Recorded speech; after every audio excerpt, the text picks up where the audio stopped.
We're speaking with Dennis Barrera, Assistant Director of Admissions at Montgomery County Community College.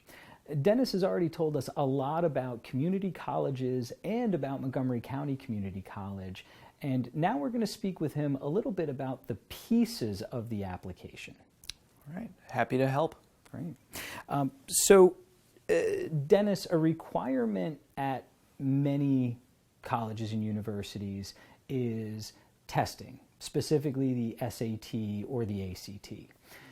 As you've told us, Montgomery County Community College does not require students to submit SAT or ACT scores, but what if a student does send you those scores? How are they used in your process? They can actually be very helpful. Although not a requirement, they can be used to waive certain sections of the placement test. For example, for the SAT, if a student scores a 520 on the math SAT, we waive the math placement test and place that student into freshman level introductory math. The same goes with the English as well as the reading sections of the test. It's about 500 in each section. We also have waivers for the ACT. We've even put in place waivers, maybe not pertaining to international students, but for the PSAT, any university credit that was at the college level but earned at another institution can also waive certain sections of the placement test. So it can actually accelerate the enrollment process and can be very helpful that way. So we've already talked some about TOEFL and IELTS scores, and they do seem to be important in the evaluation process in Montgomery County Community College. So can you again tell us, how do you use TOEFL and IELTS scores when you're reviewing a student for admission? Right.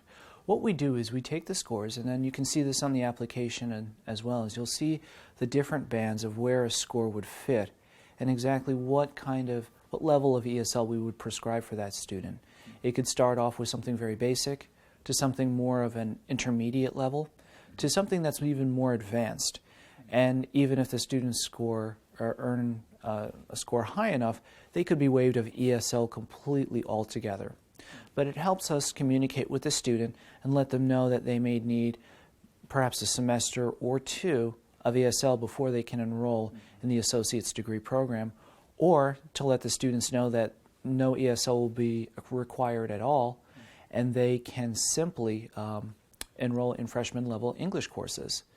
Another key thing that I should mention is the TOEFL and IELTS are not required if the student is from a country where English is the official language. It's also not required for many of our transfer students because they can usually come on campus, take the placement test, and that will satisfy the testing requirement for English. During these interviews, when we're talking to schools that use a selective admission process, we ask about things like essays and letters of recommendation and activity lists and some of those pieces that are required by those colleges or universities. Montgomery County Community College does not require any of those pieces. If a student submits any of that information, would it be considered, and why or why not? We would probably keep that in a student file, but we really wouldn't look at that as a piece of, admissions criteria. And this goes to the whole mission of community colleges, is that to be that resource, to be that option for anyone who has that basic education requirement and really just has the willingness to learn. It's different from a lot of institutions out there, as I said before, where you'll put all of these different pieces together to show that you're smart enough to succeed in their institution, or that you prescribe to a like philosophy that they do and you're a fit for their institution.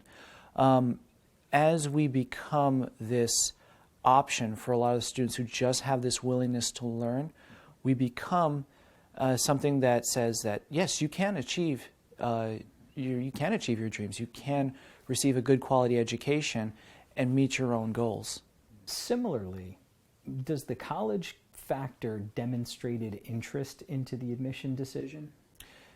The demonstrated interest is really seen throughout the application process, and it really helps a student just complete the necessary parts of their application. It can take time to bring in this paperwork together. But really, that's the only time it's really helpful, just the ease of enrollment.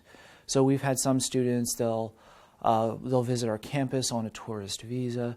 We'll give them a campus tour, and then they'll begin to assemble the different parts of their application. If they're proactive enough, they'll take their placement test rather than submit a TOEFL or an IELTS. We'll always keep that on file.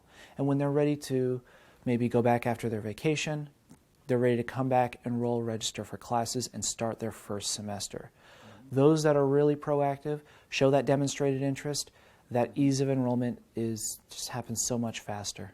So Dennis, a lot of students are probably watching this interview and saying, it seems too easy. What would you say to those students? It almost is. I would say to those students that this is your opportunity to really understand the different dimensions that go with college admissions.